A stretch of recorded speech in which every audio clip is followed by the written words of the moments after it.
बात उस पार्टी की जिसने कभी बंगाल पर राज किया था, लेकिन आज अपनी खोई हुई जमीर, अपनी खोई हुई जमीन वो पार्टी तलाश रही है। पश्चिम बंगाल विधानसभा चुनाव 2026 की आहट के बीच कांग्रेस एक बड़ा दांव खेल गया है।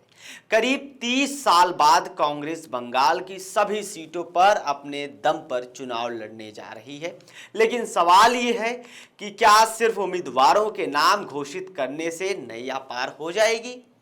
क्योंकि खबर यह भी है कि कई सीटों पर कैंडिडेट तो हैं, लेकिन बूथ पर झंडा उठाने वाला कोई भी कार्यकर्ता नहीं है।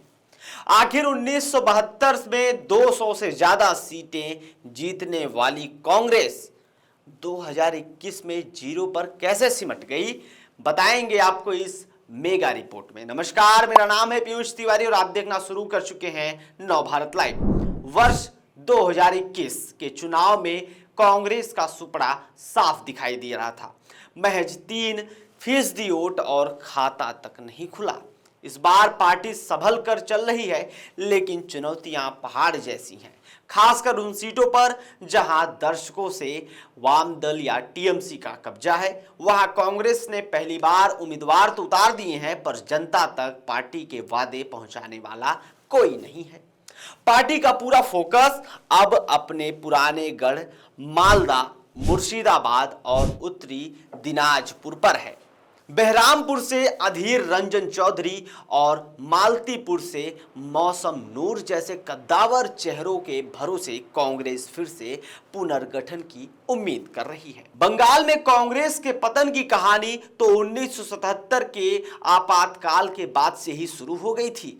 1972 में जिस पार्टी के पास 200 से ज्यादा विधायक थे, वो धीरे धीरे हाशिए पर चली गई।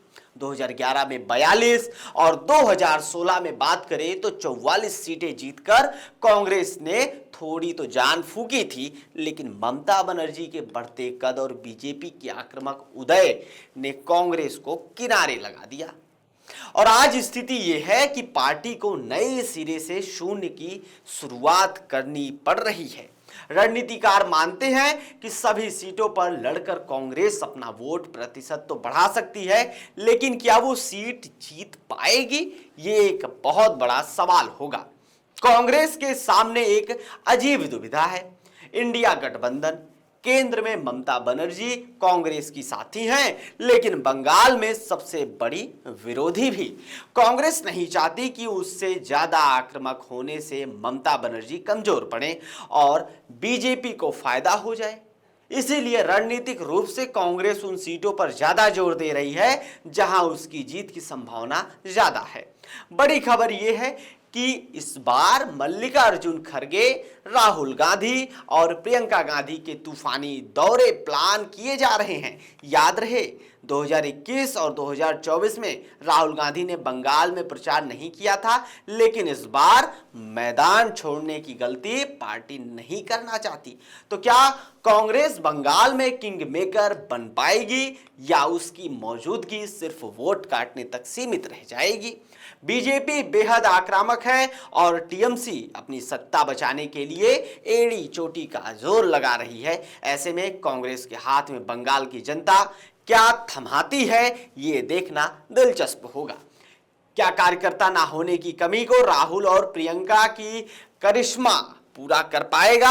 आपकी क्या राय है, हमें कमेंट बॉक्स में जरूर लिखकर बताएं। फिलहाल देश और दुनिया की तमाम बड़ी खबरों से जुड़े रहने के लिए बने रहिए नवभारत लाइव के साथ। बहुत बहुत शुक्रिया।